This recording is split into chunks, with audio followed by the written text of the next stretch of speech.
Hey everybody, welcome back to my channel. I decided this week to change, or well, late last week to change the channel name.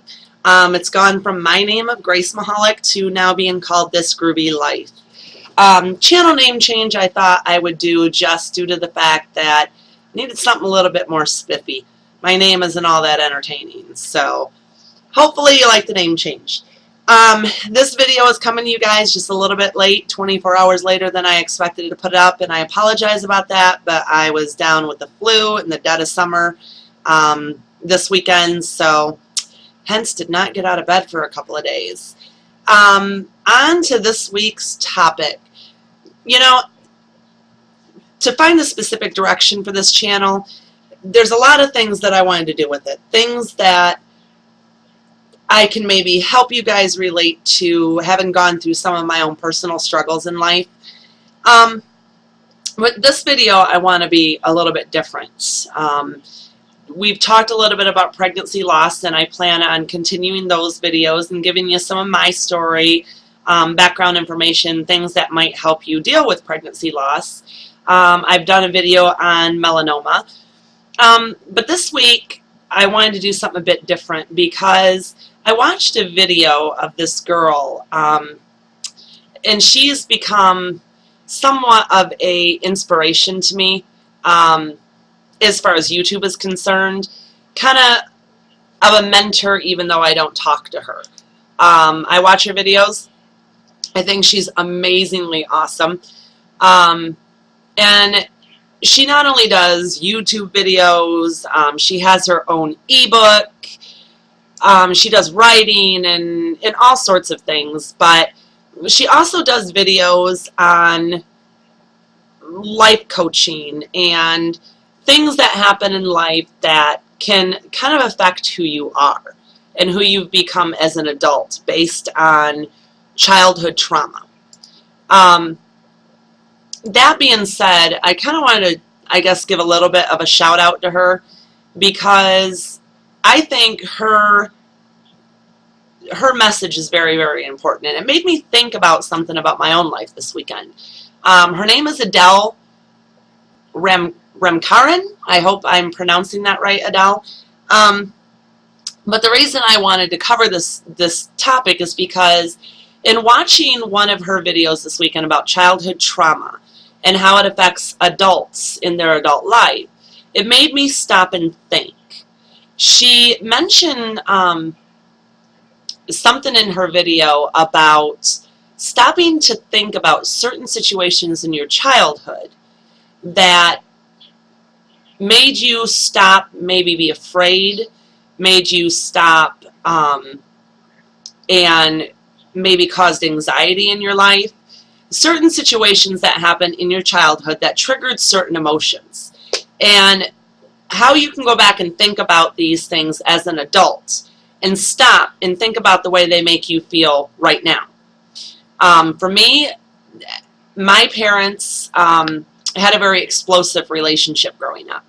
My father had a drinking issue, and my mother put up with a lot with him. They put up with a lot with each other. But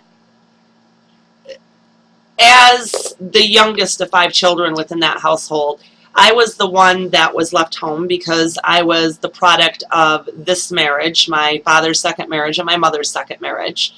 My mother's first marriage produced 4 living children, and then she met my dad and they had me, so I was their only offspring. But that being said, by the time I came along, my siblings were almost late teens, early adults. So there became a time period where I was the only one left at home, growing up with no siblings left because they were all grown up and out of the house. And with my father's drinking problem and some of my mother's issues with anxiety and depression and panic disorder, all the things that were really addressed back then, they used to get into these explosive arguments. Very, very explosive arguments. Dad would drink. Mom would get very verbally abusive with him. Extremely verbally abusive. She would say things about his family, people that she had never even met, because my parents were straight from the Netherlands Dutch. My dad left his family behind to come to America when he was in his early 20s, and she never met his family, his parents, his sister, in person. His parents, my grandparents, passed away shortly after they got married, not very long. So, excuse me, I never met my grandparents on my dad's side either. The point to all that is that she would say very, very evil things about people that she knew nothing about. And my father would sit and take it and take it and take it for so long in these arguments. And then he'd hit like a brick wall. The whole argument would explode. He could only take so much with all the verbal abuse that he would come back with physical abuse because what she was saying to him was so emotionally hurtful. Now, that doesn't give, obviously, anybody a right to put their hands on anybody. Husband, wife, daughter, anything.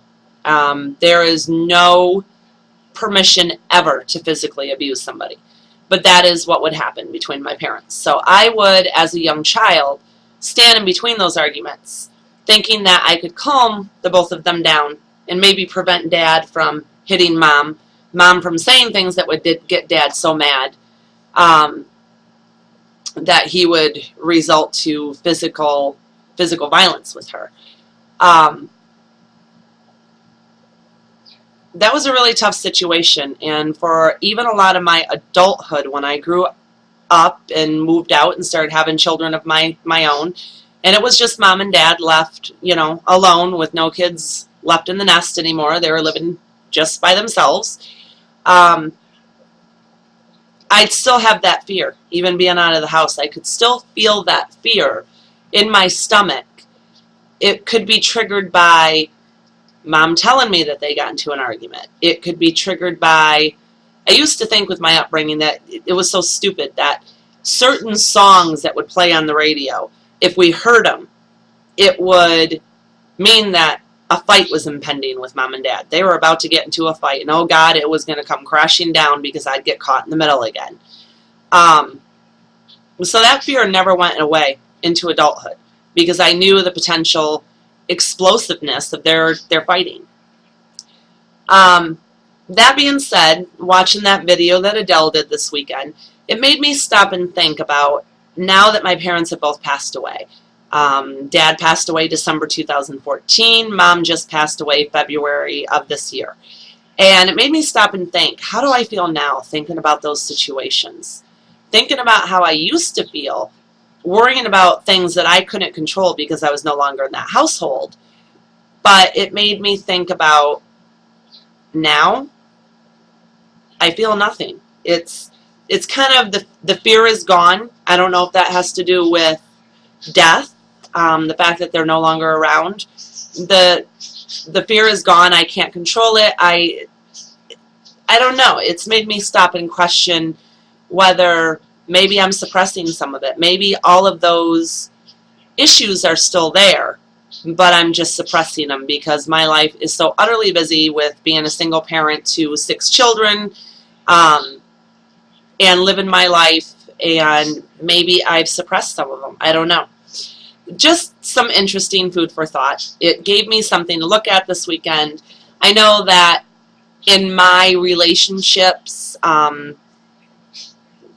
spousal relationships, I can give you some details on I'll probably wait to the next video with that, give you a little bit more background on me, more than what you guys know. But in just my relationship with my spouse, yes, I do have a spouse. We don't live together. We are still married. That's for another video.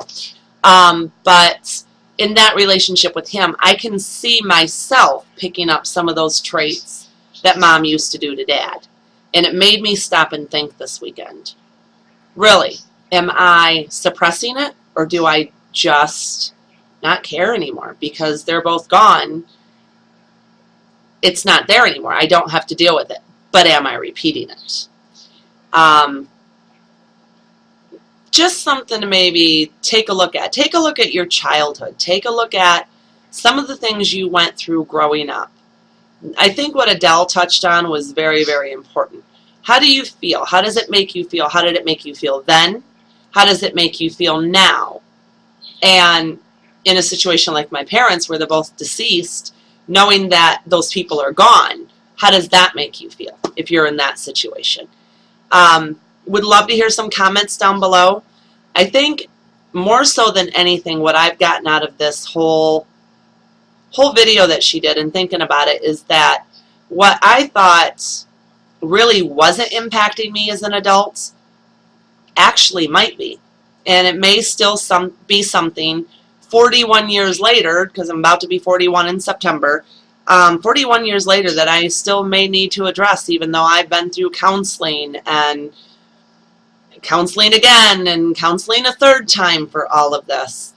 Last couple times that I've gone to counseling, though, there was so many questions asked about my childhood that I shut down, and I simply tell the counselor what I went through growing up had nothing to do with what's going on in my life now. But I'm starting to wonder if that may not be the case. Give me some comments, some feedback. I'd love to know what you all think. Kind of a duh question, but it's something that I thought I had dealt with, and I don't think I truly have dealt with everything. Like, subscribe. I will probably be putting out another video in the next couple of days. I apologize that this one was so late to you guys.